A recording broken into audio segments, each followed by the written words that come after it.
तो दोस्तों, जैसा कि हमने पिछले पार्ट में देखा था कि कैसे आर्थर एल्फ किंगडम में अपनी ट्रेनिंग कंप्लीट करके जायरस सिटी पहुंचता है और अपने फैमिली से दोबारा मिलता है। वहां हमें ये भी पता चलता है कि आर्थर सब तरह के मैजिक एलिमेंट्स को यूज कर सकता है और यही नहीं, उसके साथ सिल्वी नाम का एक नया पार्टनर भी होता है। आर्थर अपने रूम के अंदर ट्रेनिंग शुरू करता है, कोशिश करता है कि वो अपने माना को इतना कंसंट्रेट करे कि उसे लगता है जैसे वक्त ही रुक गया हो, लेकिन वो उस पावर को ज्यादा देर तक मेंटेन नहीं कर पाता और थकान की वजह से गिर जाता है। जैसे ही वो ये सोचता है कि उसे जल्दी स्ट्रॉन्ग बनना पड़ेगा ताकि अपने परिवार को बचा सके, तभी सिल्वी आकर उसे कत्ल करते हैं। आर्थर उसे हक करता है, लेकिन फिर अचानक उसे महसूस होता है कि सिल्वी से बहुत बुरी स्मेल आ रही है, तो वो तुरंत उसे नहाने ले जाता है। जैसे ही वो सिल्वी को नहलाता है, उसका परिवार वहाँ आ जाता है और कहता है कि अब उसकी साफ सफाई की बारी है। और आर्थर को कुछ समझ नहीं आता कि कब वो एक ऐसे आदमी के चेयर पे बैठा होता है जो दिखने में ऐसा लगता है जैसे उसकी साफ सफाई सिर्फ उसके बालों तक ही नहीं रहेगी। थोड़ी देर बाद आर्थर का नया हेयर कट हो जाता है और उसकी माँ और बहन उसके लुक पर तारीफ करने लगते हैं। आर्थर पूछता है कि इन सब की क्या जरूरत थी, तो लिलिया की माँ कहती है कि वो लोग उसे अपने ऑक्शन हाउस ले जाने वाले हैं अगली बार, और उस तरह के भद्दे हालत में वो उसे नहीं ले जा सकते। फिर वो कहते हैं कि आज वो लोग आर्थर को जायरस सिटी का टूर कराएंगे और एलियानोर तुरंत कहती है कि वो चाहते हैं कि आर्थर उसका हाथ पकड़े। आर्थर मान जाता है, लेकिन लिलिया कहते हैं कि उसे जलन हो रही है क्योंकि आर्थर के आने से पहले एलियानोर सिर्फ उसके साथ रहती थी। खैर, वो लोग सिटी एक्सप्लोर करना शुरू करता है और एक समय ऐसा आता है जब आर्थर एक स्टैचू के उंगली पर हेयर पिन पहना देता है। तभी कुछ लड़के उसके सर पर एक हेयर पिन मार देता है और हंसकर वहाँ से चले जाते हैं। आर्थर सोचने लगता है कि ये बर्बे कौन थे। लिलिया उसे बताते हैं कि वो जायरस एकेडमी के स्टूडेंट्स थे और क्योंकि उन्हें रॉयल्टी जैसे ट्रीट किया जाता है, इसलिए उनमें से ज्यादा लोग खड़ूसी होते हैं। आर्थर अभी कुछ और पूछता है, उससे पहले ही उसे एक स्टोर के पास से एक जाना पहचाना एनर्जी सिग्नल महसूस होता है। आर्थर उसे चेक करने जाता है और देखता है कि शॉप के अंदर बीस्ट कोर्स रखे हुए हैं। लिलिया की माँ उसे बताती है कि ये माना कोर्स होते हैं जो मैजिक बीस्ट से निकाले जाते हैं और इंसानों को ज्यादा पावरफुल बनाने के लिए यूज किए जाते हैं। ये पहली बार है जब आर्थर ने इसके बारे में सुना, क्योंकि एल्फ किंगडम में लोग कभी भी बीस्ट से माना कोर्स निकालने की बात नहीं करते थे। लिलिया की माँ फिर कहती है कि बीस्ट कोर का दाम इस बात पर डिपेंड करता है कि उसका इफेक्ट क्या है, और अगर उस कोर में बीस्ट विल भी हो तो उसका दाम 100 गोल्ड कॉइन्स तक जा सकता है, जो आर्थर और उसके परिवार के लिए 200 साल तक आराम भरी जिंदगी जीने के लिए काफी होगा। फिर वो बताते हैं कि उनका ऑक्शन हाउस जल्दी ही कुछ बीस्ट कोर्स बेचने वाला है और आर्थर चाहे तो उनमें से एक को छू सकता है। आर्थर उनसे कहना चाहता है कि उसकी कोई जरूरत नहीं है, लेकिन कहता नहीं। दूसरी तरफ लिलिया थोड़ा नर्वस होकर अपनी माँ से कहने की कोशिश करती है कि उसे एक बीस्ट कोर लेना चाहिए, लेकिन उसकी माँ सीधा मना कर देती है। वो कहती है कि अगर बीस्ट कोर मिल भी गया तो भी कोई गारंटी नहीं है कि वो मेज बनी जाएगी। लिलिया उदास हो जाते हैं और उसकी माँ उसे याद दिलाते हैं कि बीस्ट कोर्स बहुत महंगे होते हैं। लिलिया कहते हैं कि सस्ते वाले भी तो होते हैं, लेकिन उसकी माँ उसकी बात सुनने से इनकार कर देते हैं। इसी वजह से लिलिया पूरे टाइम उदास रहते हैं और आर्थर को उसके लिए बुरा लगता है। जब वो देखता है कि लिलिया अकेली कहीं जा रही है, तो वो बिना सोचे समझे उसके पीछे चला जाता है। लिलिया एक वेपन शॉप में जाते हैं जहाँ वो कुछ सस्ते बीस्ट कोर्स देख रहे होते हैं जो वो अपने पॉकेट मनी से खरीद सकते हैं, लेकिन जैसे आर्थर उसे पूछता है कि क्या वो इस फैसले में श्योर है, तो लिलिया घबरा जाते हैं। आर्थर फिर से उसके माँ की बात याद दिलाता है और कहता है कि उसे इतनी जल्दी नहीं करनी चाहिए। लिलिया उस पर चिल्ला पड़ते हैं और कहते हैं कि आर्थर समझ ही नहीं सकता कि उसके अंदर क्या चल रहा है, क्योंकि वो स्पेशल है। आर्थर फिर भी उसे शांत करने की कोशिश करता है, लेकिन जब लिलिया उसे दूर धकेलती है तो वो पीछे खड़े एक लड़के से टकरा जाते हैं जो जायरस एकेडमी का एक स्टूडेंट होता है। लिलिया तुरंत उससे माफी मांगते हैं, लेकिन वो खड़ूस लड़का कहता है कि ये कैसे माफी थी। वो उसे धमकाने लगता है और तभी आर्थर तुरंत आगे बढ़कर लिलिया को प्रोटेक्ट करता है। तभी दुकान का मालिक भी वहाँ आता है उनकी आवाज सुनकर, लेकिन जैसे वो स्टूडेंट्स को देखता है तुरंत पीछे हट जाता है।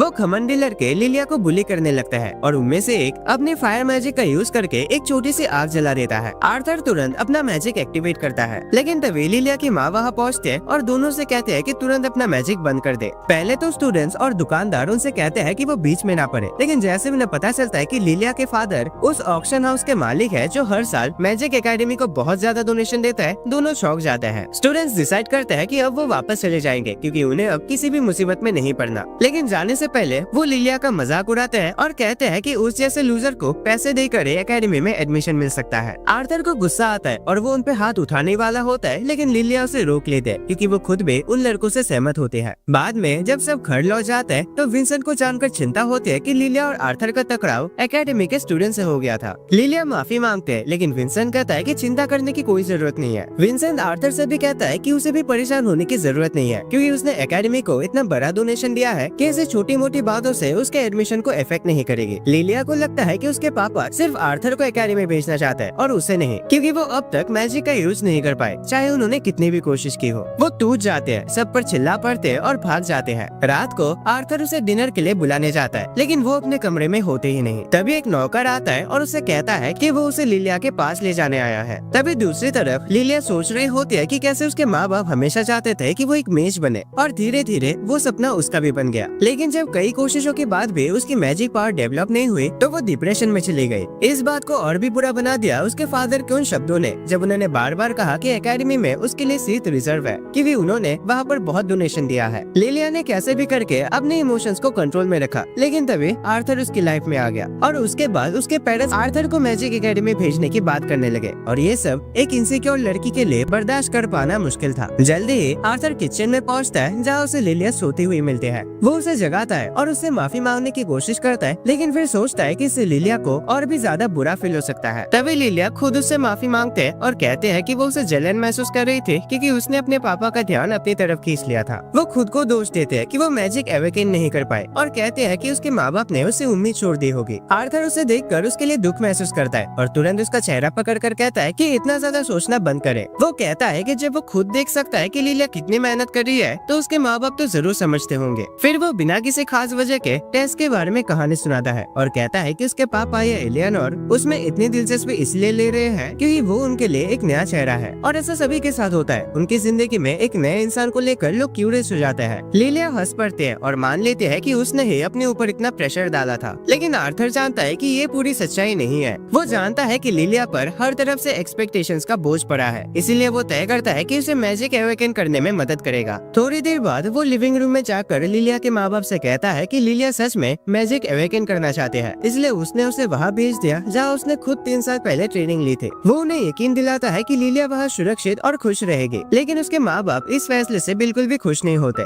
उनके माँ बाप उसे गुस्से में पूछते हैं कि उसने बिना उनसे पूछे लिलिया को कैसे भेज दिया। आर्थर जवाब देता है कि ये लिलिया का अपना फैसला था। जब उसने उसे ऑप्शन दिया था तो लिलिया ने डिसाइड किया कि वो अपने माँ बाप से बात नहीं करेगी, क्योंकि उनसे बात करके वो अपने फैसले पर शक करने लगते हैं। फिर आर्थर विंसेंट को एक चिट्ठी देता है जिसमें लिलिया ने लिखा होता है कि जब तक वो मैजिक सीख नहीं लेते तब तक वो अपने माँ बाप पर बोझ है। वो वादा करते हैं कि चाहे जितना भी वक्त लगे वो एक मेज बनकर दिखाएगी। विंसेंट ये पढ़कर टूट जाता है। वो खुद को दोष देने लगता है और कहता है कि उसने सोचा था कि अगर लिलिया मैजिशियन बन गई तो उसका फ्यूचर अच्छा होगा, लेकिन उसे ये नहीं पता था कि उसका ये सपना लिलिया को इतना बड़ा कदम उठाने पर मजबूर कर देगा। वो कहता है कि अगर लिलिया मेज नहीं बनती तो भी वो खुश रहता, बस उसकी बेटी खुश होनी चाहिए थी। यही मोमेंट होता है जब आर्थर लिलिया को उसके छुपने की जगह से बुलाता है। उसके माँ बाप हैरान रह जाते हैं कि ये सब क्या हो रहा है। आर्थर तुरंत माफी मांगता है झूठ बोलने के लिए, लेकिन वो चाहता था कि लिलिया खुद महसूस करे कि उसके माँ बाप उससे बिना किसी शर्त पर प्यार करते हैं। विंसेंट कहता है कि ठीक है, क्योंकि अब उसे अपनी गलती का एहसास हो गया है। वो तुरंत एलिस और रेनॉल्ड से भी माफी मांगता है और कहता है कि उसे इतनी जल्दी नहीं करनी चाहिए थी उनके बेटे को एकेडमी भेजने में, जबकि वो अभी अभी उनके पास वापस आया है। फिर वो लिलिया से कहते हैं कि अगर वो मैजिक एकेडमी ज्वाइन नहीं करना चाहते तो भी कोई बात नहीं है, वो और भी चीजों में खुश रह सकते हैं। लेकिन लिलिया कहते हैं कि वो सच में एकेडमी ज्वाइन करना चाहते हैं और उसके लिए वो मेहनत करके अपने मैजिक को अवेकन करना चाहते हैं। उसके माँ बाप उसे गले लगा लेते हैं और कहते हैं कि उन्हें उस पर पूरा भरोसा है। ये इमोशनल मोमेंट देखकर आर्थर बीच में बोल पड़ता है कि वो लिलिया की मदद करेगा मैजिक अवेकन करने में। थोड़ी देर बाद वो लिलिया और एलियानोर को एक दूसरे के पीठ से पीठ मिलाकर बैठा देता है। उनके माँ बाप कंफ्यूज होता है कि क्या आर्थर सच में ये कर पाएगा, लेकिन आर्थर कॉन्फिडेंट होकर कहता है कि मैजिक अवेकन करने का पहला कदम है अपनी सांसों पर ध्यान देना। वो कहता है कि आंखें बंद करके धीरे धीरे सांस लो और तब तक कंसंट्रेट करो जब तक अंधेरे में एक रोशनी न दिखाई दे। एलियानोर सबसे पहले रोशनी देखते हैं, लेकिन जैसे वो बोल पड़ते हैं उसका ध्यान टूट जाता है और सब कुछ वापस ब्लैंक हो जाता है। लिलिया थोड़ा पीछे रह जाते हैं क्योंकि उसे कुछ भी नजर नहीं आ रहा होता, लेकिन आर्थर उससे कहता है कि सांस लेना जारी रखो। फिर वो अपना हाथ दोनों लड़कियों के पीठ पर रखता है और कहता है कि अगर थोड़ा सा गर्म महसूस हो तब भी सांस लेते रहो। फिर वो धीरे से अपना माना उनके अंदर भेजता है और लिलिया को आखिरकार वो रोशनी दिखाई देने लगते हैं जिसके बारे में आर्थर बोल रहा था। उसके माँ बाप इमोशनल हो जाते हैं अपनी बेटी को फाइनली माना विजुलाइज करते हुए देखकर, और उसके बाद लिलिया नीचे जाते हैं नौकरों के साथ पार्टी करने के लिए। थोड़ी देर बाद आर्थर लिलिया के परिवार के ऑक्शन हाउस जाता है और उस जगह की खूबसूरती देखकर हैरान रह जाता है। वहाँ हर तरह के नोबल्स, मर्चेंट्स और एडवेंचरर्स इकट्ठा हुए होते हैं ताकि कुछ रेयर आइटम्स खरीद सके। लिलिया और एलियानोर तुरंत जाकर कुछ शानदार बीस्ट कोर्स देखने लगते हैं, जबकि आर्थर का ध्यान एक अजीब से डीमन स्टैचू की तरफ चला जाता है। इसी इसी बीच रेनॉल्ड ऑक्शन हाउस के सिक्योरिटी हैंडल कर रहा होता है। जल्द ही ऑक्शन शुरू होता है और विंसेंट सबसे पहले उनके वीआईपी गेस्ट का इंट्रोडक्शन देता है, जो होते हैं किंग ब्लेन और उनका पूरा परिवार। किंग के आने पर सभी लोग जोरदार तालियों से उनका स्वागत करते हैं और आर्थर महसूस करता है कि राजा अपने लोगों के बीच कितना पॉपुलर है। उसके बाद ऑक्शन ऑफिशियली शुरू हो जाता है और पहला आइटम होता है एक डैगर जो लाइटनिंग मैजिक से एन्चेंटेड होता है। आर्थर सोचता है कि क्या वो भी अपने मैजिक से किसी वेपन को एन्चेंट कर सकता है। तभी उसे पता चलता है कि सिल्वी गायब है। वो तुरंत उसे ढूंढने निकल पड़ता है, बिना ये जाने कि छोटी सी ड्रैगन एक अजीब मैजिशियन के सामने हॉलवे में पहुंच गई है। इसी बीच ऑक्शन जारी रहता है और विंसेंट सबके सामने एक लायन मॉन्स्टर के बच्चे को पेश करता है। वो लोगों को बताता है कि ये माना बीस्ट अभी से ए रैंक का है, अपनी छोटी उम्र के बावजूद। प्रिंस अपने फादर से कहता है कि उसे लायन चाहिए और राजा तुरंत बीट लगाने में शामिल हो जाता है। आखिरकार उस लायन को 1000 गोल्ड कॉइंस में खरीद लेता है। दूसरी तरफ आर्थर हॉलवे में सिल्वी को ढूंढते हुए पहुंचता है। तभी उसे कुछ दूर से उसकी आवाज सुनाई देती है। वो तुरंत उस तरफ भागता है और देखता है कि एक अजीब सा आदमी सिल्वी से कह रहा है कि उसे थोड़ा अच्छे से देखने दो। आर्थर तुरंत समझ आता है कि ये आदमी उन्हीं मैजिशियन जैसे कपड़ों में है जो राजा के पीछे करे थे, इसीलिए वो कोई झगड़ा नहीं चाहता। वो सम्मान से उस मैजिशियन से कहता है कि उसके पार्टनर को छोड़ दे। वो मैजिशियन एक लंबी सांस लेकर कहता है कि उसे लगा था ये माना बीस्ट पे ऑक्शन का एक आइटम है। सिल्वी तुरंत आर्थर के पास भाग कर आते हैं, लेकिन रॉयल मेज का चेहरा इसे देखकर नाराज लगता है। आर्थर डिसाइड करता है कि उसे वापस अपनी सीट पर लौट जाना चाहिए, लेकिन तभी बुढ़ा मेज उसे कहता है कि वो माना बीस्ट ही छोड़ दे, क्योंकि अब वो उसके साथ कॉन्ट्रैक्ट बनाएगा। वो कहता है कि सिर्फ उस जैसे लोग ही एक माना बीस्ट के असली पोटेंशियल को अनलॉक कर सकता है और आर्थर को इस बात के लिए शुक्रगुजार होना चाहिए कि उसे उसकी मदद का मौका मिल रहा है। ये बोलकर वो एक फायर ब्लास्ट आर्थर की तरफ मार देता है, जो मुश्किल से उसे बच जाता है, सिर्फ इसीलिए ताकि अपने ताकत का दिखावा कर सके। लेकिन आर्थर इम्प्रेस नहीं होता। वो उस बुढ़े से पूछता है कि आखिर क्यों वो अपने पार्टनर उसे दे दे, सिर्फ इसीलिए क्योंकि वो एक रॉयल मेज है। तभी वो फिर से एक फायर अटैक आर्थर की तरफ शूट करता है। रॉयल मेज कहता है कि ये सब उनके देश के भले के लिए हो रहा है, पर अब आर्थर उसकी बकवास सुनकर थक चुका होता है। वो जाने लगता है, लेकिन तभी वो बुढ़ा कहता है कि आर्थर जल्दी समझेगा कि एक रॉयल की बात को इनकार करने का क्या मतलब होता है, और वो कंफर्म करेगा कि आर्थर के माँ बाप इसकी कीमत चुकाए।